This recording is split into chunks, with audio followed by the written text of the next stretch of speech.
Let me do this again. 3 reasons why you're wounded. 1, you haven't acknowledged your pain. So imagine you've got a cut on your arm, a very huge gash on your arm, okay? You must acknowledge, oh, I've been cut. Little black book, you know what time it is. Time it is. Time it is. Time it is. Time it is. Time it is. Little black book, you know what time it is. Relationship guru. Let's get ready to rumble. You really want to know what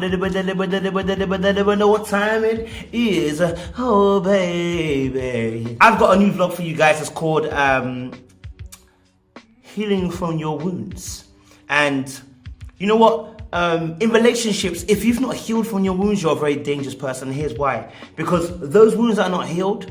When it's under pressure, you will react. You know, it's a bit like, it's like putting pressure on, I can't even think of an analogy, but it's peak, it's peak. Just know that it's peak. And so I just wanted to talk about it and just kind of give you guys some things. So a lot of people are wounded because they haven't addressed past issues. Now, past issues could be daddy issues, mummy issues, issues in terms of being bullied when you're younger, having insecurities about your body, insecurities about the way you behave, way you talk, insecurities about you not being good enough, you measuring yourself against other people, comparing yourself. There are so many different things that people have wounds from by self-infliction and also by other people. What you need to understand is that when you've got a wound, you must treat it. When you've got a wound, you must treat it. If you do not treat it, it will become infected and it will eventually require the amputation of that particular place or body part. Okay, so why are you still wounded? There's 3 things here. Imagine, let me even be more, let me do this again, 3 reasons why you're wounded. 1, you haven't acknowledged your pain. So imagine you've got a cut on your arm, a very huge gash on your arm, okay? You must acknowledge, oh, I've been cut. Huge gash in my hand.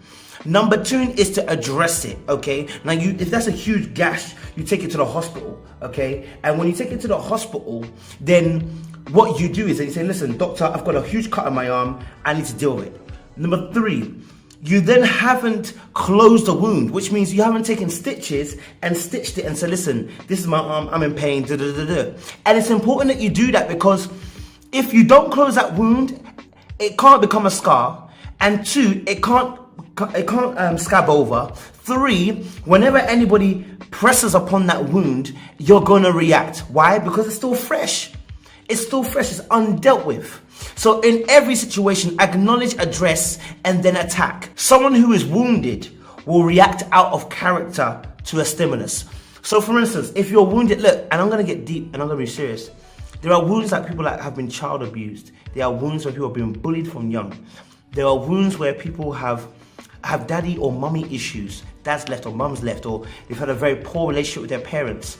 And what can trigger them is even just seeing a good family together. What can trigger them is when we see a film, someone sees a film on TV and they're trivializing rape or trivializing sexual abuse, and they're trivializing those things, and it can trigger them. Why? Because those wounds are still there. And I need you to understand, look, no one's going to say you're going to get over it, especially things deep like child molestation or rape. No one's saying you're going to get over it immediately. Nobody's saying that actually, you know what, you don't have to feel pain. What I'm talking about in these particular, all of these scenarios in terms of big or small wounds is addressing it. Acknowledge it, address it, and attack it. If we sweep it underneath the carpet, I guarantee you somebody will do something which will hurt you. And when it does hurt you, they press on that wound and then you're going to react. The funny thing is they're not going to know why you reacted. And so now either you explain or you look crazy. And people haven't got time these days to take time out and check underneath the surface to find out, oh, why is that person reacting the way they did? No, they instantly attack you. And so what happens is when they attack you, you attack back.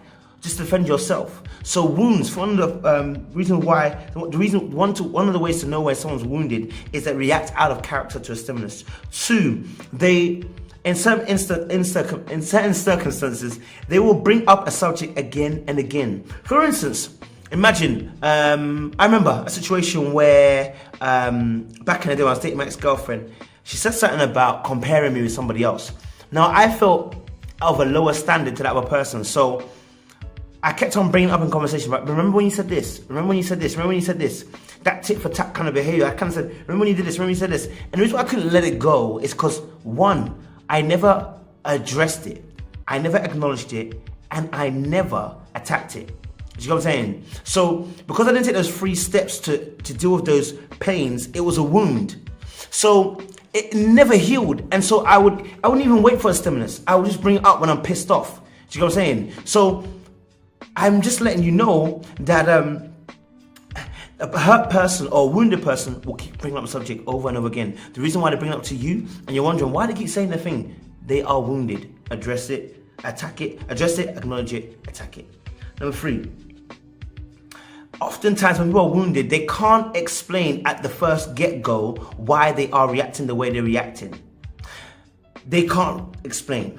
One, either because they don't know, because the repressed emotions or repressed feelings or repressed memories, or 2, they don't want to go that deep with you. They don't want to let you into the darkness. They don't want to let you into their mess. They don't want to let you into their wounds because they're scared of how you might see them. And so oftentimes they don't want to talk about the root cause of why they're actually pissed off, why they're hurt, why they're acting out of jealousy or envy, why they're acting out in a certain way which doesn't really coincide with how you've known them to be. And so sometimes they don't want to explain that because one, it's so long. You get me? Number 4, hurt people or wounded people hurt other people the same way. Oftentimes when you've been bullied, you go and bully. Oftentimes when people have been abused, they go and abuse. Oftentimes when people have been slandered, they go and slander.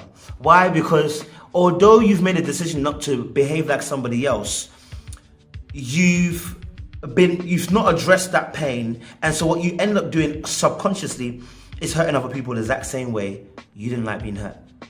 And the wounded person will try to justify that behavior to themselves because they will acknowledge that they hurt somebody in the exact same way they got hurt. But for them, there's a justification because it's them.